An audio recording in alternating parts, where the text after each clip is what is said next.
Assalamualaikum warahmatullahi wabarakatuh. Waalaikumsalam warahmatullahi wabarakatuh.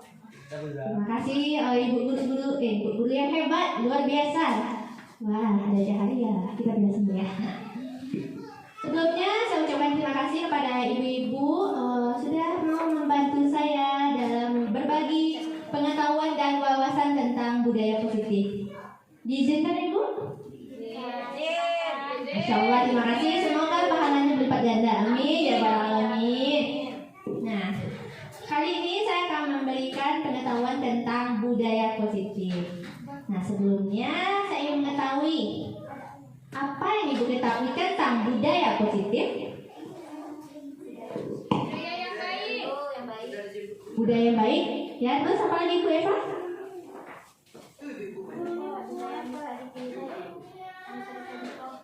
Budaya yang bisa dicontoh. Oke, benar. Adakah yang lebih luas gitu? Yang ibu tahu tentang budaya positif? Halo. Karakter positif, ya benar ya. Budaya positif ini merupakan perwujudan dari nilai-nilai dan keyakinan yang universal. Nah, itu biasanya diterapkan di sekolah. Nah, ini artinya bahwa budaya positif ini merupakan nilai-nilai dari kebaikan. Nah, sekarang saya ingin bertanya, tahu nggak ibu, apa sih pentingnya budaya positif? Cepat kali ngomongnya bu. Apa pentingnya budaya positif? Agar bisa diterapkan di kehidupan sehari-hari. Agar bisa diterapkan di kehidupan sehari-hari. Nah, apa pentingnya lingkungan karakter yang berbudaya positif diterapkan di sekolah? Apa pentingnya? Yang lebih lain? Supaya bisa menciptakan karakter anak-anak yang baik. Bisa menciptakan karakter anak yang baik ya, pintar. Ada lagi? Ayo bu. Apa ibu? Menumbuhkan motivasi. Menumbuhkan motivasi ya, benar ya. Bahwa pentingnya budaya positif ini untuk menimbulkan motivasi intrinsik dari dalam diri agar memiliki pribadi yang bertanggung jawab untuk menerapkan nilai-nilai kebaikan. Oke, sekarang kita akan membahas tentang budaya positif ini. Ada beberapa. Boleh lanjut Bu Lisa? Boleh. Nah, nih ada konsep budaya positif. Yang pertama akan kita ketahui tentang perubahan paradigma belajar. Yang kedua, disiplin positif.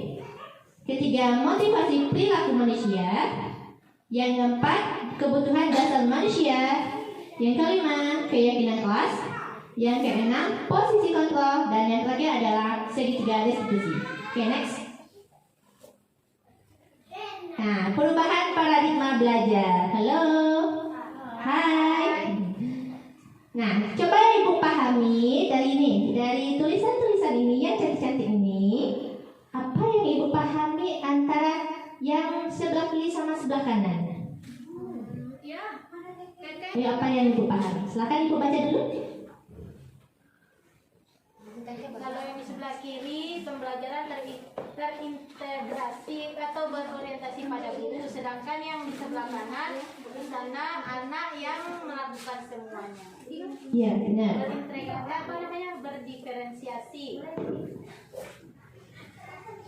Kalau gambar yang sebelah kiri, sepertinya pembelajaran terpusat kepada guru, sedangkan yang di sebelah kiri pembelajaran terpusat kepada anak atau lebih berdiferensiasi, dan guru mungkin di sana sebagai motivator saja atau pemberi pengarahan. Menurut saya seperti itu Bu. Terima kasih Bu Eva. Ya, luar biasa sekali ya jawabannya ya. Nah, perubahan paradigma ini di mana kita merubah proses-proses pembelajaran yang terdahulu. Nah, kalau terdahulu, contoh kita berorientasi pada guru dahulu. Nah, sekarang kita tukar mindset kita bahwa pembelajaran itu berorientasi pada anak. Nah, selanjutnya adalah siswa sebagai objek belajar. Kalau dahulu kita jadikan siswa itu objek belajar. Semua untuk pembelajaran didapatkan dari guru yang memberikan materi kepada anak. Nah, sekarang mindsetnya kita rubah bahwa siswa tersebut adalah objek. Nah, maksudnya di sini anak mencari dan membangun pengetahuannya sendiri.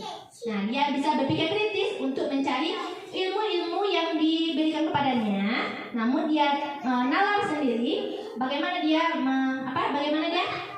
membangun pengetahuan tersebut. Nah, selanjutnya adalah proses pembelajaran terjadi pada tempat dan waktu tertentu. Nah, kalau dulu kan sekolah kita ini anak belajar di mana belajar di sekolah.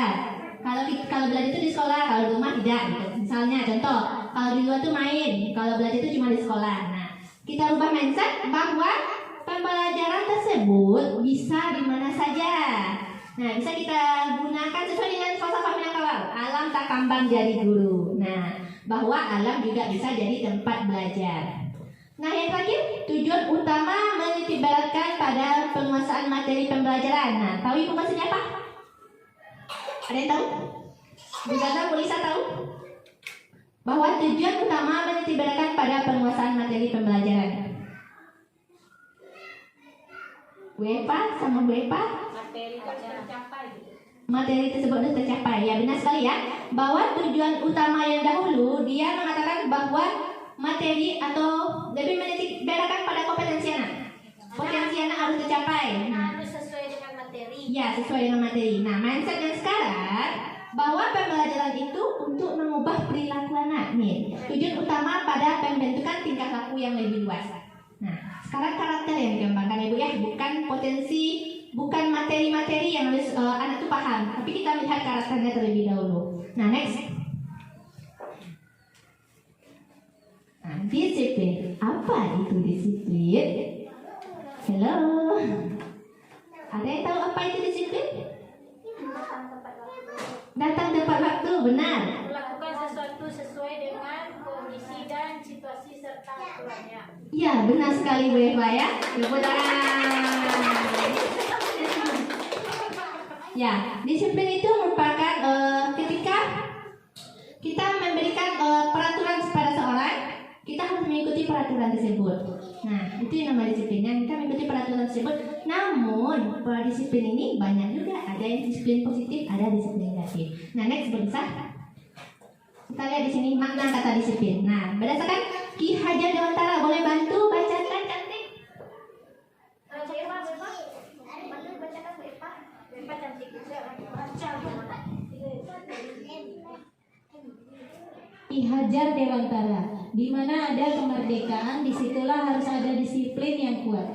Sungguh pun disiplin itu bersifat self-disiplin, yaitu kita sendiri yang mewajibkan kita dengan sekeras-kerasnya, tetapi itu sama saja. Sebab jikalau kita tidak cakap melakukan self-disiplin, wajiblah penguasa lain mendisiplinkan diri kita. Dan peraturan demikian itulah harus ada di dalam suasana yang merdeka. Ki Hajar Dewantara. Sedangkan Dian Gosen, bahasa Latin disiplin, belajar. Kata disiplin juga berasal dari akar kata yang sama dengan disciple, atau murid atau pengikut. Untuk menjadi seorang murid atau pengikut, seseorang harus paham betul alasan mengapa mereka mengikuti suatu aliran atau ajaran tertentu, sehingga motivasi yang terbangun adalah motivasi intrinsik, bukan ekstrinsik. Disiplin diri juga mempelajari bagaimana cara kita mengontrol diri dan bagaimana menguasai diri untuk memilih tindakan yang mengacu pada nilai-nilai yang kita hargai. Terima kasih Bu Epa. Nah, dari sini bisa kita lihat bahwa teori dari Ki Hajar Dewantara mengatakan disiplin itu dari dalam diri kita. Nah, kalau kita tidak bisa disiplin, maka orang yang akan mendisiplinkan kita dengan apa? Dengan memberikan peraturan-peraturan tersebut. Peraturan-peraturan tersebut itulah yang membuat kita harus mengikuti peraturan tersebut. Makanya Ki Hajar Dewantara mengatakan disiplin itu dari dalam diri. Nah, sedangkan Dian Gosen mengatakan bahwa disiplin itu juga motivasi yang terbangun adalah motivasi intrinsik. Kalau motivasi intrinsik sudah terbangun, maka disiplin itu tidak perlu kita menunggu perintah dulu, karena kita sudah memiliki keyakinan untuk menerapkan disiplin tersebut. Paham Ibu? Oke, next. Nah, sini paradigma stimulus respon. Nah, bila kita ingin membuat kemajuan perlahan, sedikit-sedikit ubahlah sikap atau perilaku Anda. Namun bila kita ingin memperbaiki cara-cara utama kita, maka kita perlu mengubah kerangka acuan kita. Ubahlah bagaimana Anda melihat dunia, bagaimana Anda berpikir tentang manusia, dan ubahlah paradigma Anda, skema pemahaman, dan penjelasan aspek-aspek tertentu tentang realitas. Nah, kita harus ubah mindset kita bahwa kita sama orang lain itu pandangannya berbeda. Ya Bu ya, next Kak.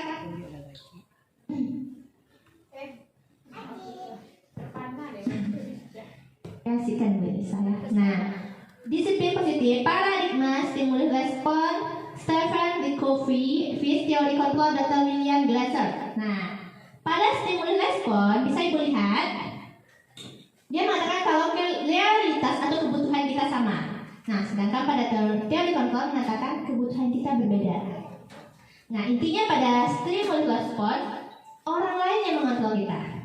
Nah, sedangkan di teori kontrol, kita sendiri yang mengontrol diri kita untuk melakukan perilaku-perilaku kita untuk melakukan kedisiplinan kita. Nah, next Kak. Oke, sebelum masuk nilai kebajikan ini, bikin games. Nah, kita games dulu ya. Bu Epa sama Bu Epa deh. Nah, gamenya begini. Atau Bu Zaza sama Bu Lisa sama-sama ya. Dua-dua. Satu orang mengepal tangannya. Satu orang lagi mempengaruhi teman yang tangannya dikepal agar dia mau membuka kepalanya. Nah, teman yang mengepal tangannya ini, dia menyimpan sesuatu yang berharga untuk dirinya. Berharga untuk dirinya, terserah muridnya, anaknya atau apa di dalam genggamannya ini. Nah, tujuan temannya yang lain, dia mempengaruhi supaya temannya ini mau membuka genggamannya. Yuk, coba silakan coba. Boleh pakai ini? Pakai ini? Boleh coba. Kalisa, buka dong. Buka lah, kalau aku gelitik kan? Buka lah, aku gelitik kan? Mau dibuka kalau aku gelitik? Macam ya. Kalau aku gelitik ya? Kalau enggak aku gelitik kan? Boleh gelitik? Boleh ya? Gelitik boleh ya? Enggak mau ya buka gelitiknya dong. Kasih apa?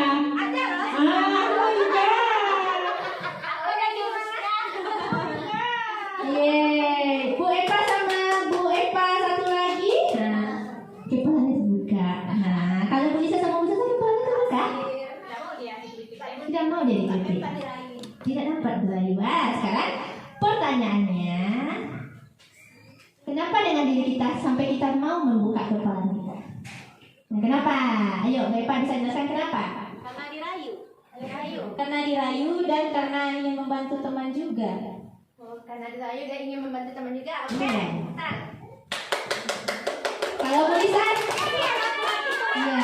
Teman aku nggak berhasil dia kalau nggak kerja sama kan. Oh, jadi harus kerja sama ya, benar-benar. Kalau Bu Lisa apa? Aku dirayu nih. Iya. Bukan. Kalau untuk kebaikan nggak apa-apa. Karena gimana ya? Saya nggak mau lah kalau apa ya? Aku nggak suka dirayu. Saya berusaha mempertahankan apa yang ada pada diri saya, apalagi sesuatu hal yang tidak patut lah untuk di apa diperlihatkan kepada orang lain. Jadi ini satu rahasia Bu Rizka. Kalau nggak mau diperlihatin, ngapain dia sama aku? Kan aku jadi kepo. Kalau ilmu gimana? Kita kan games tadi ceritanya Bu Zaza. Ya, Bu Lisa nggak mudah terayu, mau dikritik Bu Zaza nggak mau. Ya. Nah, benar ya Bu ya, sesuai dengan teori kontrol. Nah, di genggaman kita itu sesuatu yang berharga. Misalnya, Bu Lisa tidak mau membuka genggamannya karena dia merasa ini lebih berharga dari apapun. Jadi orang-orang tidak boleh tahu. Nah, berarti Bu Lisa telah motivasi dari dalam dirinya itu, dia yakin dia ada motivasi dari dalamnya tidak boleh dipengaruhi orang lain. Jadi aku tidak boleh dipengaruhi orang lain. Aku bisa. Orang lain tidak boleh mempengaruhi diri aku gitu. Jadi dia mengontrol dirinya sendiri. Nah, sedangkan Bu Eva sama Bu Eva, dia motivasinya intrinsik. Dia mudah dipengaruhi orang lain. Karena dipengaruhi orang lain dengan imbalan-imbalan. Nanti aku kasih imbalan loh. Kamu mau buka nggak? Gitu kan? Kamu mau buka nggak? Nanti aku ajak kamu makan bakso loh, gitu kan? Nah, itu namanya teori stimulus respon. Di mana Bu Eva masih dipengaruhi oleh orang lain. Motivasi belum dari dalam diri ya Bu Eva ya. Nah, untuk selanjutnya kita harus memiliki motivasi dalam diri. Jangan mudah dipengaruhi orang lain. Oke. Nah, kita next Bu Lisa. Tentang nilai-nilai kebajikan. Nah, ada beberapa nilai kebajikan. Di antaranya adalah Profil Pelajar Pancasila, IBO Primary Years Program atau PIP, 9 pilar karakter dari IAF Indonesian Tech Foundation. Udah pernah ya ikut pelatihannya ya. Nah, selanjutnya petunjuk seumur hidup dan keterampilan hidup. Dan terakhir The 7 Essential Virtues. Nah, dari nilai kebajikan ini apa yang sudah Ibu ambil? Yang sudah Ibu pelajari atau sekarang sedang dipelajari gitu?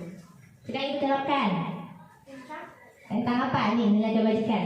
Profil pelajar Pancasila. Iya, tentang profil pelajar Pancasila ya. Yang kurikulum mereka sekarang menggunakan profil pelajar Pancasila ya, benar. Apa saja dimensi dari profil pelajar Pancasila? Mandiri, benar. Dari atas dulu Bu. boleh mandiri. Terus. Beriman kepada Allah. Maha Esa. Ya benar, beriman, bertakwa dan berakhlak mulia kepada Allah Subhanahu wa taala ya. Apalagi? Mandiri, ya benar mandiri. Gotong royong. Apalagi? Integritas. Bermusyawarah. Apa sih? Musyawarah. Oh ya, sama gotong royong, masih gotong royong ya. Dia bilang sama yang kita terima kasih. Ayo, profil wajah Pancasila. Jawab. Tanggung jawab. Benar kan itu? Nanti kita lihat. Oh iya. Kreatif. Menghargai karya orang lain. Menghargai karya orang lain. Oke, kita next. Kita lihat. Profil pelajar Pancasila. 1. Beriman, bertakwa kepada Tuhan Yang Maha Esa dan berakhlak mulia. Yang kedua, mandiri. 3. Bernalar kritis. 4. Berkebinekaan global. 5. Bergotong royong. Dan 6. Kreatif. Yuk, kita ingat-ingat lagi ya Bu, supaya kita gak lupa ya. Next. Boleh foto. Oke, kita lanjut. Menurut Anda, mengapa seseorang melakukan suatu perbuatan? Nah, karena dia ingin melakukan, ya benar. Apalagi? Karena ada rayuan. Ada rayuan, benar. Ada dapat imbalan ya? Benar. Apa? Karena ada tujuan, iya benar. Nah, next. Iya benar. Nah, di sini orang melakukan sesuatu perbuatan pertama karena penghargaan, pujian, imbalan. Nah, kayak berkata tadi ya. Dia mau loh membuka kepalanya karena dia dirayu dengan imbalan. Nah, makanya perbuatan bisa dilakukan karena ada imbalan, pujian, penghargaan. Selanjutnya karena tanggung jawab. Nah, tanggung jawab. Aku harus melakukan sesuatu. Misalnya aku harus membersihkan kelas, ya karena itu tanggung jawab aku untuk menjaga kelas aku. Nah, selanjutnya teguran, ketidaknyamanan dan hukuman. Karena tidak ingin mendapat teguran, dia melaksanakan nilai-nilai yang telah tercantum dalam sebuah peraturannya ya. Next. Nah, yang ini. Menurut Anda, apa itu hukuman, konsekuensi, dan restitusi? Adakah yang bisa jawab? Bu Susi bisa jawab? Konsekuensi dan restitusi. Ada yang bisa jawab? Ibu Mut bisa jawab? Ayo, sesuai pemahaman masing-masing saja. Menurut saya, hukuman itu adalah sesuatu yang diberikan atas sesuatu yang kita berikan kepada seseorang berupa ganjaran yang telah mereka perbuat. Oke, terima kasih Bu Susi. Ada lagi? Sekarang hukuman. Konsekuensi deh, konsekuensi. Ada yang tahu? Nah, Konsekuensi itu resiko. misalnya Dibikin aturan tapi dia melanggar. Jadi hukuman. Ya begitu. Hukumannya harus diterima karena dia melanggar aturan yang berlaku. Aturan yang telah disepakati. Iya, kita kali gurunya aja ini. kemudian ada lagi tentang restitusi. Adakah yang tahu tentang restitusi? Tidak tahu? Boleh deh yang berdua deh. Isi 2023. Bu, ayo itu istilah baru ya. Ayo, Bu. Ayo, tidak tahu. Tidak tahu? Baru Oh, tidak dengar, tahu. baru dengar istilahnya. Oh, baru dengar istilahnya. Ayo kita next kita lihat apa sebenarnya hukuman, konsekuensi dan restitusi. Nah, hukuman. Nah, hukum ini suatu sifat yang tidak terencana. Nah, contohnya gini. Ketika kita melakukan suatu kesalahan, misalnya datang terlambat, langsung aja gurunya, kamu cuci toilet. Kamu datang terlambat, kamu cuci toilet. Tidak adanya kesepakatan dari anak. Selalu diberikan ganjaran tanpa diketahui anak apa konsekuensinya. Nah, itu hukuman. Dia tidak terencana. Terus dia hanya satu arah, menguntungkan satu arah. Cuma gurunya yang menguntungkan anaknya, tentu dia akan memberi kebencian. Karena dihukumi dia akan benci jadinya. Nah, itu yang hukumannya. Nah, kalau konsekuensi, nah gambar ini. Gambarnya udah bocah buat tapi di atas. Gambarnya aja ya. Gambarnya ini konsekuensi. Konsekuensi ini kita membuat suatu kesepakatan, kalau dulu namanya peraturan ya. Sekarang kita ganti peraturannya, nanti kita bahas. Peraturannya ini dengan kesepakatan atau keyakinan. Nah, ini kita sudah bahas dengan anak terlebih dahulu. Teman-teman, kalau datang terlambat nanti konsekuensinya apa ya? Nah, sepakat dulu dengan teman, sepakat dulu dengan anak-anak.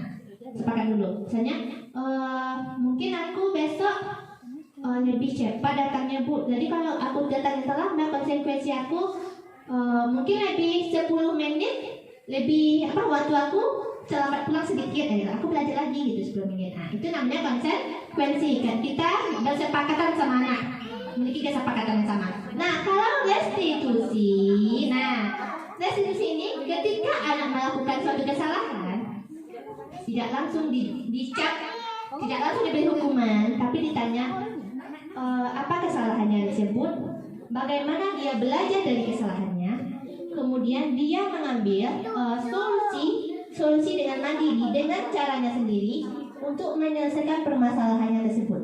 Nah, itu restitusi, Ibu ya. Anak belajar dari kesalahannya, anak bisa mengambil solusi dari permasalahannya tersebut. Dia sendiri yang mencari. Oke, kita next. Nah, ini quiz dikit, quiz ya. Hukuman, konsekuensi dan restitusi. Nah, benarkah ini hukuman, konsekuensi atau restitusi? Next, bisa. Oke, hukuman atau konsekuensi. Membersihkan WC sekolah karena mematahkan pensil kawannya. Hukuman apa konsekuensi, Bu? Konsekuensi karena dia mematahkan pensil kawannya. Oke, hukuman satu, konsekuensi satu. Oke, yang konsekuensi ditanya dulu alasannya kenapa dia disebut konsekuensi. Silakan Bu Rahmat, kenapa disebut konsekuensi, Bu Rahmat? Kenapa disebut konsekuensi? Karena dia mematahkan pensil temannya. Jadi konsekuensinya dia harus ada nggak hukuman sih ya, seperti adalah konsekuensinya gitu. Kesepakatan. Dia sudah melanggar kesepakatan. Iya, terima kasih Bu Rahmat. Ada yang menjawab bahwa ini hukuman? Nah, kenapa Bu? Tolong jawab Bu.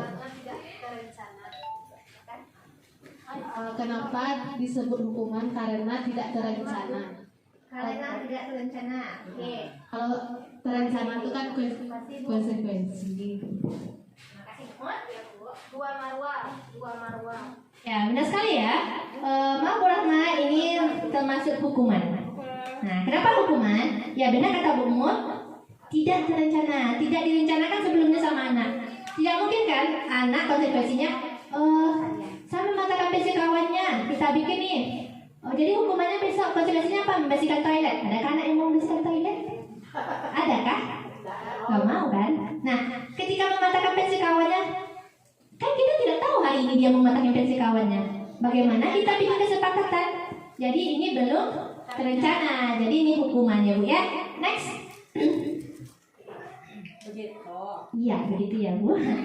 Membersihkan coretan yang dibuatnya di meja tulis. Kenapa konsekuensi, Bu Eva? Karena di dalam kelas kan sudah ada aturannya. Biasanya sudah dibuat kesepakatan bersama, tidak boleh mencoret-coret dinding, mengotori meja, membuang sampah.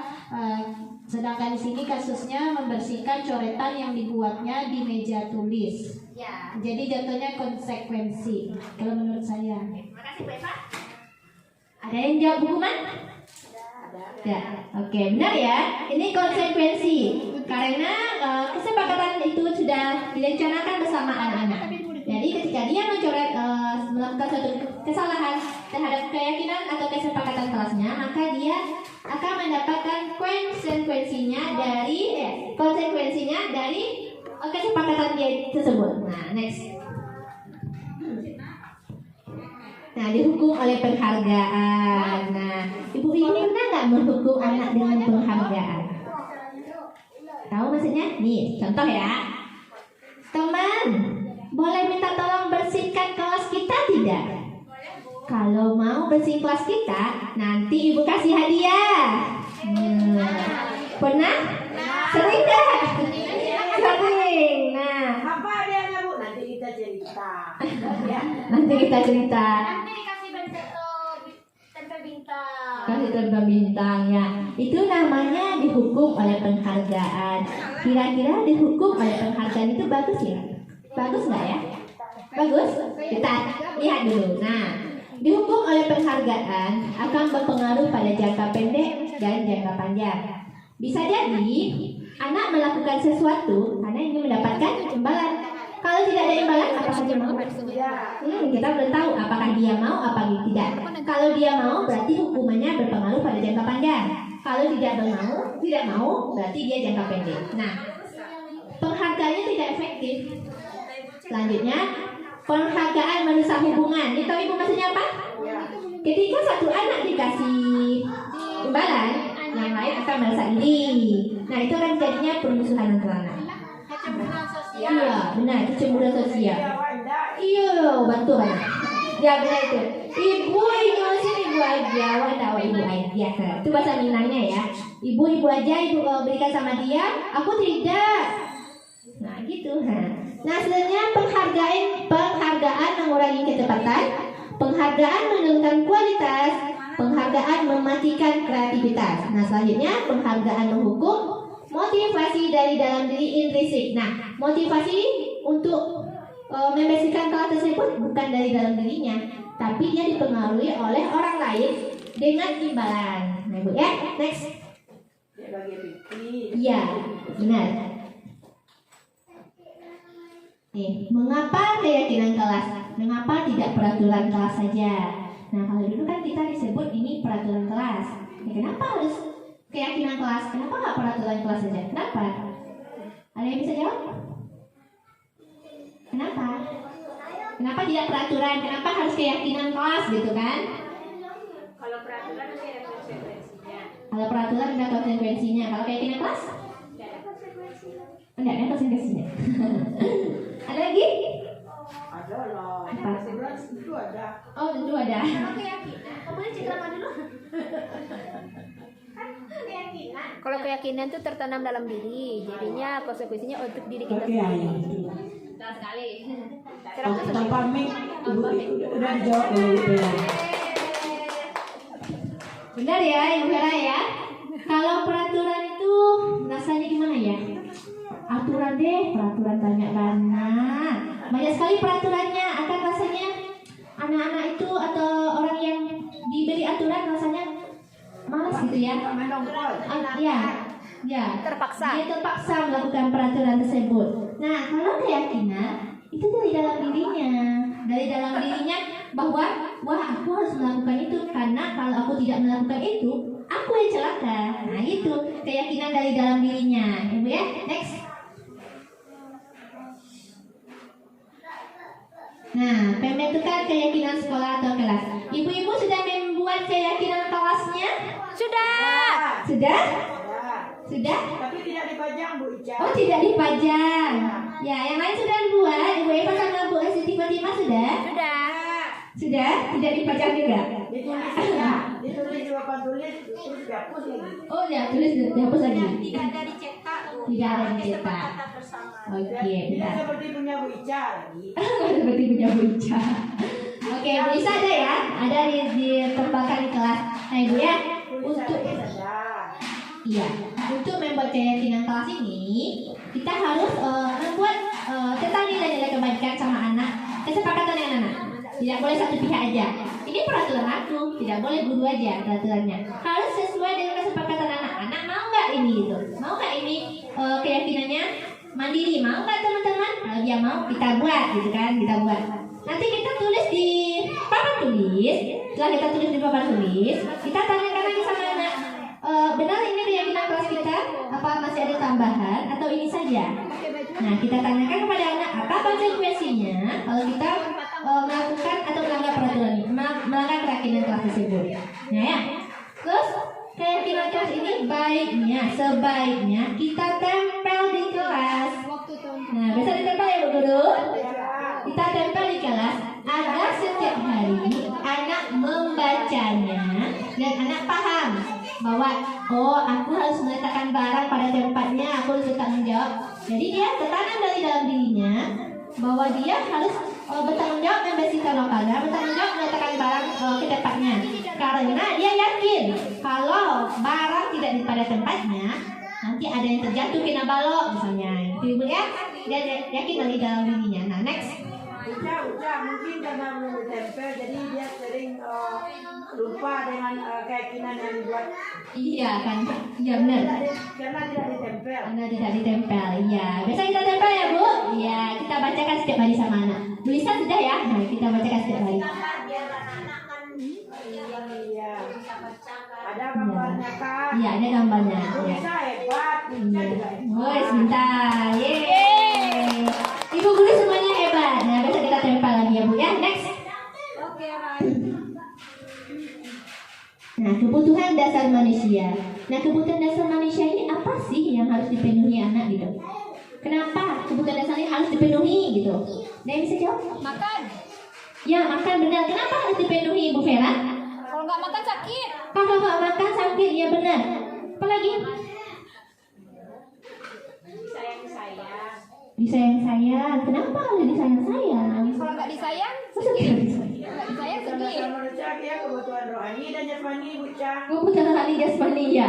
Benar, itu juga ada ya. Nah, Itu kebutuhan yang harus dipenuhi. iya, kebutuhan dasar manusia itu yang harus dipenuhi. Nah, itu tugas guru. Tugas guru di sekolah harus memenuhi kebutuhan dasar anak yang 5 ini. Contoh bertahan hidup. Yang pertama bertahan hidup. Nah, bagaimana bertahan hidup itu maksudnya apa sih? Nah, gitu. Apa sih bertahan hidup? Cepat kali bicara ngomong Bu Zaza. Iya, cepat kali. Sama dengan Bu Zaza ya. Oke, bisa belakang lagi? Bertahan itu kayak mangga, bertahan hidup. Ya, bertahan hidup itu untuk makan. Ada saya hidup kali. Iya, benar. Ya, bertahan hidup itu dimensinya itu ada makan, kesehatan, rumah. Dia butuh. Butuh rumah dia butuh. Dia butuh kesehatan butuh. Apalagi makan sangat dibutuhkan ya teman. Sangat dibutuhkan. Nah, terus yang kedua adalah apa tuh? Kasih sayang dan rasa diterima. Nah, anak juga ingin kasih sayang dan rasa terimanya ini dipenuhi. Contohnya dalam suatu kelompok ini dia butuh kasih sayang dari temannya, butuh kasih sayang dari orang tuanya, butuh kasih sayang dari keluarganya, gitu kan? Nah, itu juga harus dipenuhi oleh orang-orang terdekatnya, terutama guru ya. Nah, selanjutnya adalah kebebasan, kesenangan dan penguasaan. Nah, next Kak. Nah, 5 posisi kontrol. Wah, ini sih udah tahu Bu Guru ya. Nah, sebelumnya deh tanya dulu deh. Nah, ini posisi kontrol apa yang biasa ibu pegang di kelas ibu? Yang sering ibu lakukan? Teman, oke. Pembuat rasa bersalah sering kali ya. Ya, Bu Susi apa Bu Susi? Pemantau Bu Susi, oke, mantap. Bu Epa? Oh, udah konek Bu Epa, boleh dikonek dulu Bu Epa? Iya. Ini apa yang biasa Bu teman? Oke, Bu Siti Fatimah? Ada? Oke. Bu Mut atau ibu-ibu yang lain? Sebagai manajer. Bu Siti sebagai manajer? Oh, ditanya sama teman. Ada lagi? Bu Mut? Kalau Bu Mut misalnya nih, ada melakukan kesalahan, apa yang posisi kontrol apa yang Bu Mut gunakan? Bu beri hukuman kah? Atau dengan kata-kata pembuat rasa bersalah? Oke. Bu Siti Fatimah apa ya? Di kelas kamu sebagai apa? Kalau anak itu melakukan kesalahan, dihukumkah atau bagaimana gitu?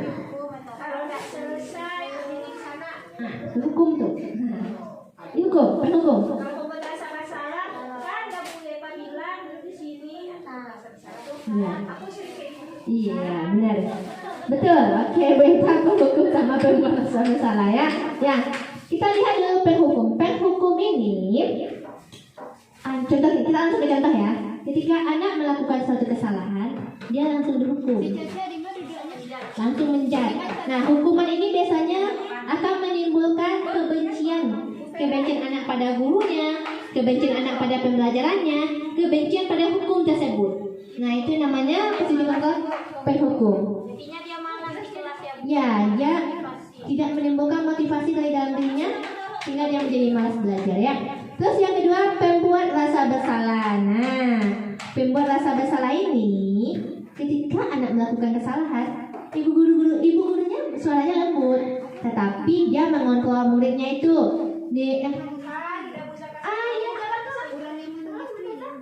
Kan Epa udah bisa kasih tahu tadi duduk di sini karena tadi jatuh jadinya kan gitu ya. Ya sering kayak gitu kan, dan ada juga. Dengar kata Bapak tadi disuruh masuk ke kelas, lari keluar, dijepit tangannya kan. Sama kan? Ya benar. Ya. Datang awak, kini awaknya baru. Awak sih tadi ya. Pembuat rasa bersalah ini contohnya, benar kan? Nah, kamu terjatuh. Kenapa kamu terjatuh? Nah, apa kamu tidak sayang sama ibu guru? Kalau kamu terjatuh, nanti ibu guru dimarahin sama orang tua kamu. Nah, jadi anak tuh ada rasa bersalah. Maaf ibu, intinya dia katakan maaf telah membuat ibunya sedih, membuat ibunya jadi bermasalah nanti sama orang tuanya. Nah, itu yang membuat rasa bersalah ya. Nah, selanjutnya teman. Nah, teman nih, ada yang tahu teman nggak? Apa posisi kontrol teman? Ada yang tahu? Kalau dia salah ditanya. Ditanya dia kalau salah, kalau dia berbuat salah, kenapa tadi nak? Kenapa kayak gitu? Kenapa tadi bapak kayak gitu? Misalnya dia salah, kan? Lebih sering kayak Kaira gitu teman. Iya, aku nggak kayak dulu lagi. Aku udah sekarang udah tobat. Kenapa nah? Nah, kan itu tadi udah Beva suruh. Coba dulu diulang lagi ya. Usaha sendiri dulu. Nanti kalau nggak bisa, baru Beva kasih tahu ya. Gitu mungkin. Kan panjangnya bang ya. Beva lah tobat ini guys. Ya Beva nanya udah tobat ya. Iya. Iya. Posisi kontrol teman. Nah, posisi kontrol teman ini ketika anak melakukan suatu kesalahan, gurunya mengajak anak itu bersahabat mengatakan, kenapa kamu melakukan kesalahan ini? Iya, oke, hari ini tidak apa-apa ya, ibu bantu deh sekarang. Nah, besok kamu lagi ya. Jadi dia akrab, adanya hubungan akrab sama gurunya ya. Nah, selanjutnya adalah pemantau. Bu Susi tadi pemantau ya. Coba jelaskan Bu Susi, kenapa Bu Susi posisi kontrol memantau? Seperti ini ya, yang biasa kan dia ini sering mengganggu temannya. Jadi suatu hari kita adakan pemantauan dari jarak jauh aja, di mana masih mengganggu juga dia apa enggak sih sama temannya yang lain. ya. Ya, kita awasi dari jauh, bukan dimarahin. Bukan langsung ditegur. Ya, bukan langsung ditegur, tapi kita pantau dia. Kasih sih. Ya, sama-sama Pak. Ya, oke, benar ya. Kalau posisi pemantau, guru itu sebagai pengawas, dia mengawasi. Terus kalau dia melakukan kesalahan, maka akan ditanya, benar nggak sih apa yang kamu lakukan? Apa sih peraturannya? Nah, dipantau itu. Karena kalau biasanya kan pakai sistem poin ya. Kalau anak melakukan kesalahan, kurang poin gitu kan? Nah, kalau kita di TK, kita mengawasi anak tersebut. Nah, kita akan tanya apakah dia peraturannya benar, keyakinan kelas kita sudah dilaksanakan atau belum gitu kan? Itu yang namanya pemantau ya, dia hanya mengawasi. Nah, manajer. Adakah yang tahu manajer Bu Siti Fatimah, Bu Setia Fadari? Adakah manajer? Bu Rahma tahu Bu Rahma? Bu Vera? Bu Ira?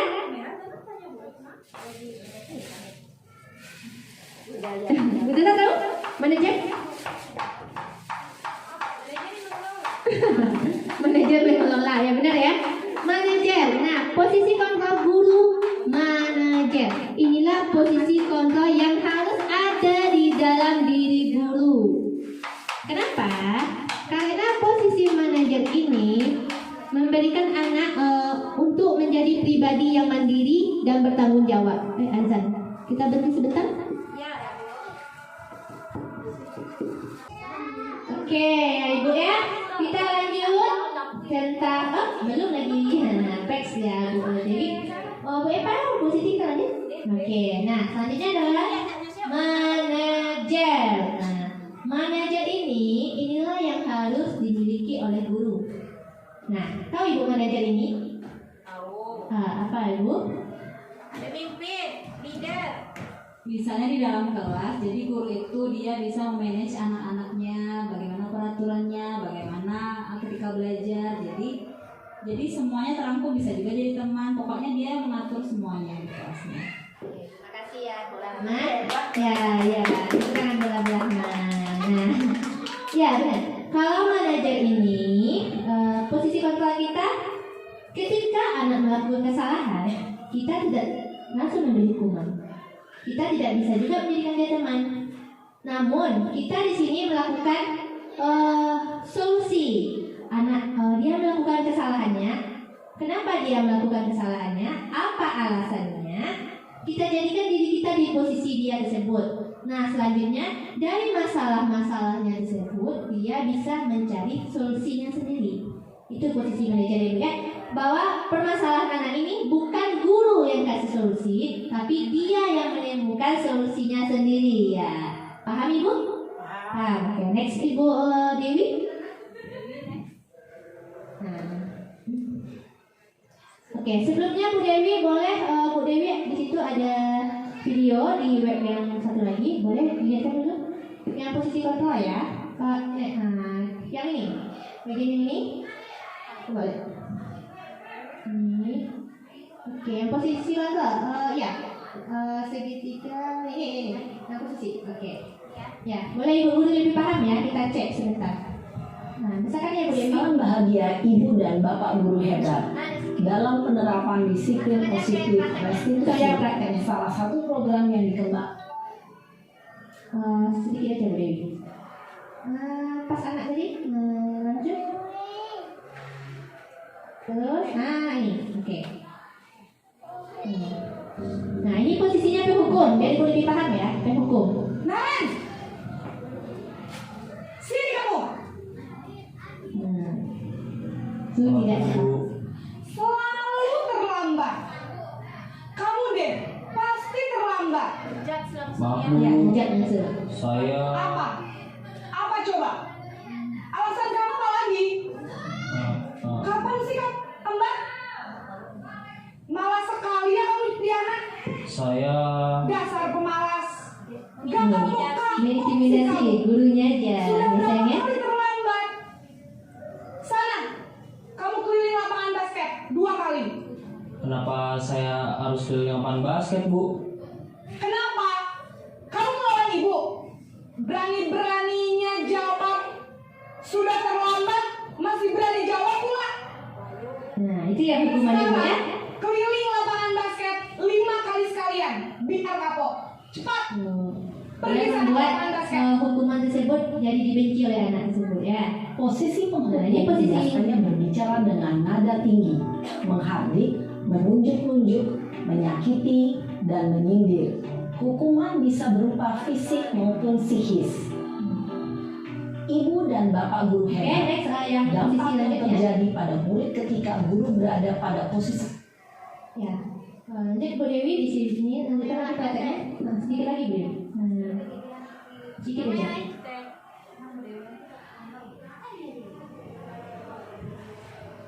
Itu kan Bu Dewi. Merah itu teh tadi. Tarik aja. Tuh, balik. Sedikit. Udah. Dah. Oke. Balik lagi dia. Nah, ini yang posisi teman. Lagi nak. Bukan, ini posisi pembeli salah. Nah, bikin ibu saya. Kalau putar, nah ini terkebal kepala. Pola, nak. Bisa angkat bukti. Istri nak kamu. Ibu gurunya membuat anak itu sedih kalau dia melakukan kesalahan. Ibu sedih loh nak. Kenapa dia menjadinya? Naren. Kamu, ayo ibu tegur pak sekolah. Terus, sekarang ibu mau tulis apa ini? Ibu sudah terima. Tuh, ibu harus apa coba? Maaf Bu, maaf sekali. Ayo kalian, ibu salah lagi ya. Itu lagi kalau begitu terus. Bisa jantungan kok.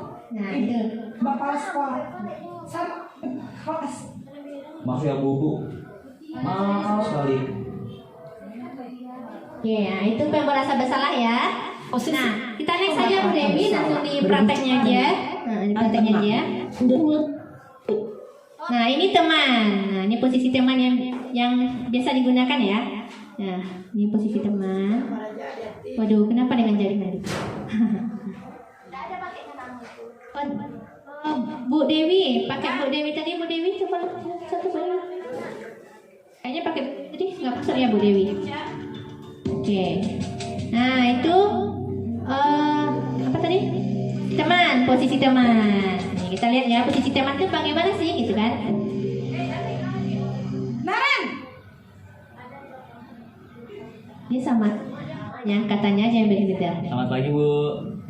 Wah, sudah jam berapa ini nak? Terlambat lagi ya sayang. Ibu, habis ibu Dia saya kata-kata dengan lembut kepada anaknya tersebut.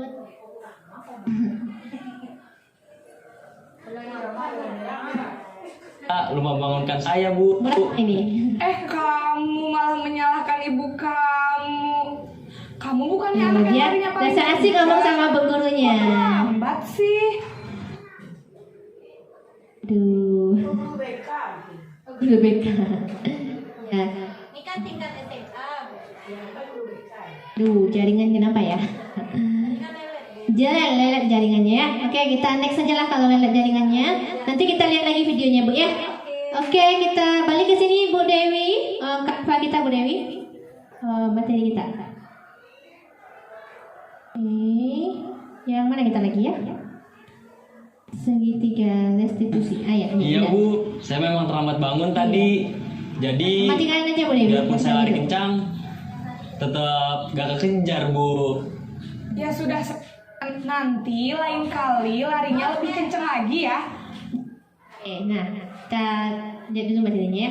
Nah, segitiga restitusi ini, nah langkah-langkahnya yang pertama adalah menstabilkan identitas, validasi tindakan yang salah, dan menanyakan keyakinan. Kalau video tadi tentang posisi kontrol, dan ini adalah langkah-langkah untuk melaksanakan posisi kontrol di manajer. Nah, manajer. Yang pertama, menstabilkan identitas. Nah, contohnya di sini, ketika seorang anak melakukan kesalahan, maka dia tidak langsung ditanya, kamu lagi buat masalah. Tidak boleh kita menjawabnya begitu. Namun kita jadikan diri kita di posisi anak tersebut dengan berkata, hari ini buat kesalahan. Iya, tidak apa-apa, karena ibu guru juga pernah melakukan kesalahan. Nah, itu bagian menstabilkan identitas. Nah, yang kedua, validasi tindak yang salah. Nah, kita tidak boleh langsung menjak anak, tidak boleh begitu, tidak boleh begini. Namun kita tanya dulu, alasannya apa? Kenapa kamu melakukan hal tersebut? Kita beri penguatan-penguatan sehingga anak tersebut memberikan alasannya. Terus kita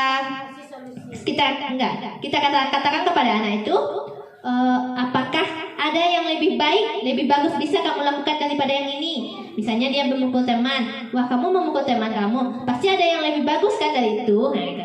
Jadi kita buat anak itu bahwa memukul teman itu intinya tidak baik, tapi kita tidak menyampaikan kepadanya.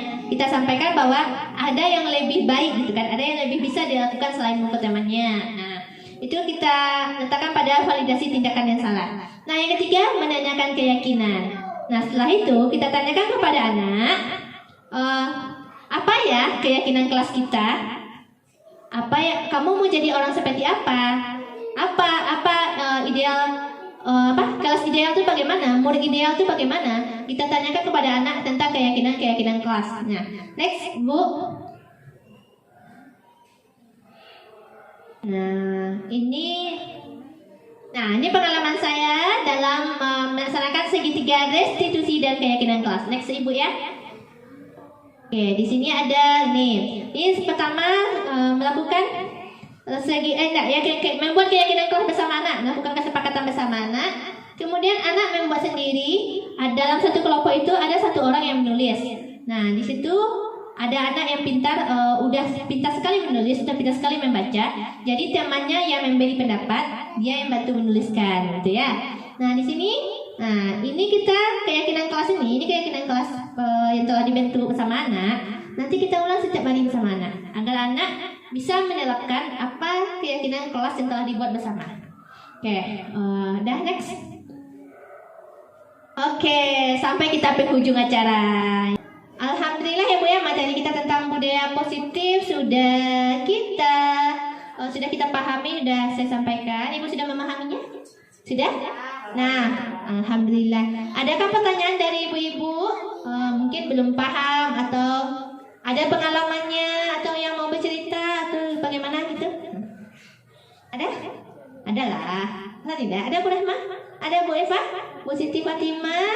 Bu Mut? Bu ibu-ibu yang lainnya? Bu Susi, Bu Dewi, Bu Lisa, adakah? Oke. Bu mau bertanya, seandainya kita mau menerapkan di kelas untuk yang 5 kontrol tadi, sebagusnya yang mana yang kita pakai antara 5? Yang manajer tadi seperti yang Ibu tunjukkan atau yang lain-lain? Mungkin itu saja, Bu. Oke, terima kasih Bu Eva. Adakah yang bisa bantu jawab? Nah, dari materi yang kita pahami tadi, posisi kontrol mana yang bagusnya kita gunakan? Ada yang bisa jawab? Sepertinya manajer. Kenapa Bu Rahma? Seperti yang Bu Ica bilang tadi, kalau manajer itu dia sudah mengontrol semuanya, anaknya terkontrol, jadi anak itu juga bisa menyelesaikan masalahnya sendiri. Kalau pemantau, dia cuma memantau aja gitu kan, tanpa memberikan solusi. Kalau teman, sepertinya anak-anak terlalu menganggap sepele gurunya nanti. Kalau pembuat rasa bersalah, sepertinya guru-guru kita sepertinya yang zaman dahulu seperti itu ya, kebanyakan ya. Penghukum juga seperti itu, jadi sebaiknya yang bagus manajer. Ya. Benar sekali Bu Rahma ya. Ya benar, yang bagusnya tuh manajer. Namun untuk menuju manajer ini, itu kita tidak langsung penghukum ciut sampai ke sini. Ya, harus bertahap-tahap. Karena untuk menjadi manajer ini cukup sulit ya Bu ya. Mungkin sudah tradisinya kan. Iya. Kita dari dulu kita turun temurun ya. Iya. Ilmunya dari dulu kita dihukum gitu kan, dari Iya. dulu kita dari orang tua mungkin juga seperti itu. Jadi susah untuk merubahnya, jadi kita sama-sama belajar mungkin ya sebagai semuanya butuh proses. Semuanya butuh proses untuk Iya. menjadi seorang manajer. Iya benar, semuanya butuh proses ya. Karena untuk menjadi seorang manajer ini kita butuh tenaga ekstra, membuat anak itu berpikir kritis. Nah kan kebanyakan anak bisa yang bisa mikir, bisa yang kalau tidak dia ngambang kan. Jadi kita butuh tenaga yang kuat nih di posisi manajer ini. Tapi masih manajer ini bagus Bu, karena kita membuat anak itu memiliki kepribadian yang mandiri. Dia bertanggung jawab terhadap nilai-nilai dan perilakunya untuk menerapkan nilai-nilai kebajikan. Bu ya, nanti kita mudah-mudahan misalnya kita di posisi pemantau dulu atau teman dulu deh. Pembuat rasa bersalah berhukum kan kita sudah pernah ya, kita teman. Sudah teman, kita lanjut sedikit ke pemantau, terus kita lanjut ke manajer. Insya Allah bisa. Ya, kita bisa semuanya ya Bu Ibu. Oke, insya Allah, amin. Alhamdulillah. Oke. Sama-sama. Dan masih ada lagi pertanyaan? Pas. Oke, Bu ya. Nah, itulah tentang budaya positif singkatnya ya Bu ya, bahwa budaya positif ini sangat penting, sangat bagus sekali diterapkan di sekolah agar kita bisa memberikan kenyamanan kepada seseorang dan juga pada diri kita sendiri, dan juga memunculkan motivasi intrinsik dari dalam diri kita untuk menerapkan nilai-nilai kebajikan. Oke Ibu? Oke Ibu, terima kasih atas partisipasinya, terima kasih atas waktunya, mohon maaf, dan assalamualaikum warahmatullahi wabarakatuh.